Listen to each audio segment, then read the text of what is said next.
Buenos días para todos. Les venimos a hablar un poco sobre nuestro informe integrado en torno al diagnóstico.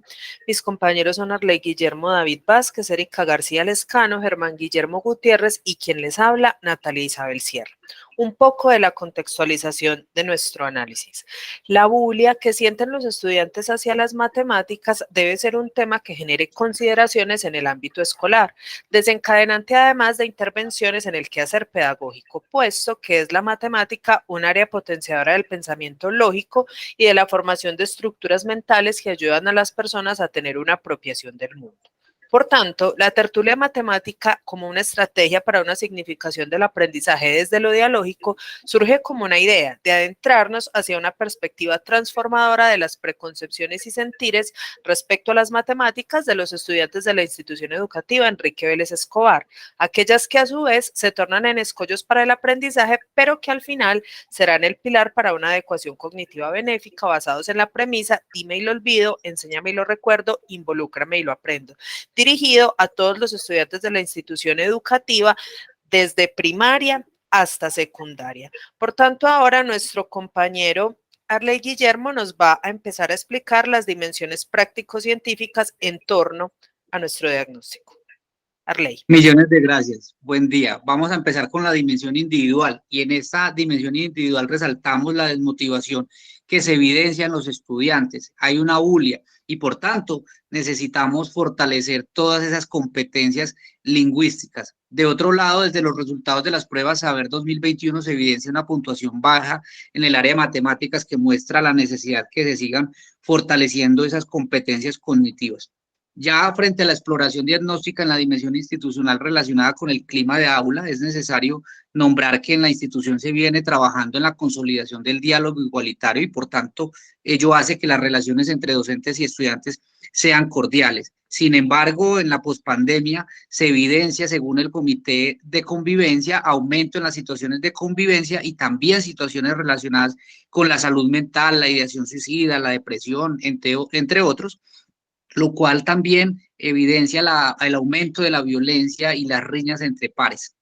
En cuanto a la exploración diagnóstica en la dimensión socioambiental, lo relacionado con el contexto familiar y social, tenemos una población heterogénea, es decir, existe diversidad sociocultural. El contexto familiar está caracterizado por padres, comerciantes, principalmente de estratos 2 y 3, y tenemos alrededor de un 15% de familias extranjeras caracterizadas por ser familias con bajo acompañamiento al contexto educativo de los estudiantes.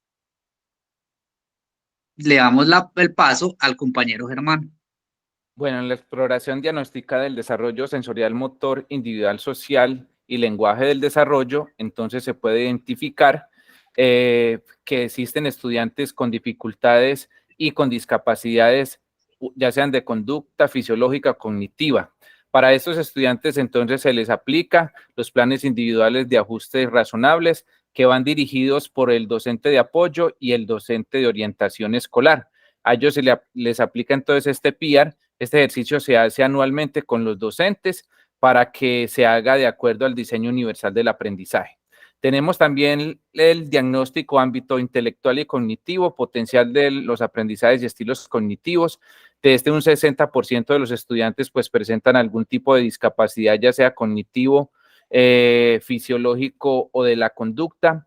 Tenemos entre un 10 y un 8% de estudiantes con talentos excepcionales y tenemos el resto del porcentaje que son los estudiantes entonces que presentan algún tipo de discapacidad que tiene que ver más con la conducta con respecto a los trastornos que tienen que ver con el aprendizaje. Le damos el paso a nuestra compañera Erika García. Bueno, entonces, dentro de la exploración diagnóstica que nos habla de la motivación y las técnicas de estudio, hemos aplicado tres tipos de técnicas para recoger la información. Primero hicimos un análisis en los resultados de las pruebas Saber. Hicimos una observación directa en las prácticas de los docentes del área de matemáticas y realizamos una encuesta de percepción después de vivido los momentos en la tertulia matemáticas. Esta estrategia de las tertulias nos ha permitido consolidar una visión mucho más clara e innovadora frente a los métodos de enseñanza que motivan a los estudiantes. Dentro de la exploración diagnóstica que tiene que ver con lo social, lo académico y lo familiar, como lo decía el compañero Guillermo, al inicio del año 2022 se aplicó una encuesta donde reconocíamos las condiciones socioeconómicas y los núcleos familiares, cómo estaban compuestos y el estrato socioeconómico. Un dato bien interesante es que a pesar de que el 67% de los padres de familia son bachilleres, no hacen buen acompañamiento académico a los estudiantes. Las familias asumen que las matemáticas es un área difícil y esto se ve reflejado también en nuestros estudiantes.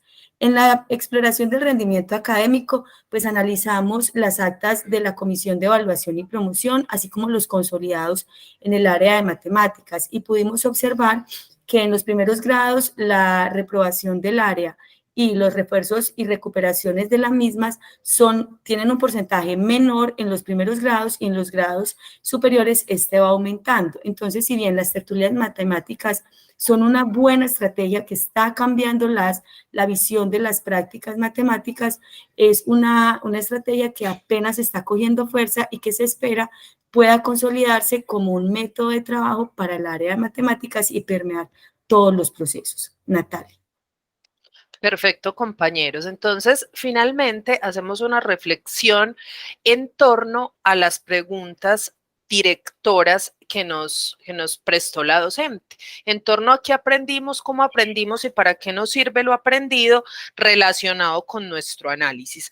Entonces aprendimos que era importante realizar el diagnóstico para comprender el contexto y los sentires de nuestros alumnos. Lo aprendimos a través de la escucha y de sentarnos a observar a través del paradigma sociocrítico y el método etnográfico, ¿cierto? Utilizando estas herramientas para poder adentrarnos un poco más hacia nuestra comunidad y finalmente lo aprendido nos sirve para vincular escuela, alumno y familia a través del diálogo. Por tanto, entendemos que el diagnóstico educativo es una herramienta de gran valor para poder conocer y afrontar las problemáticas en nuestras instituciones educativas. Un poco de nuestra bibliografía. Muchas gracias por vernos y escucharnos. Hasta una próxima ocasión.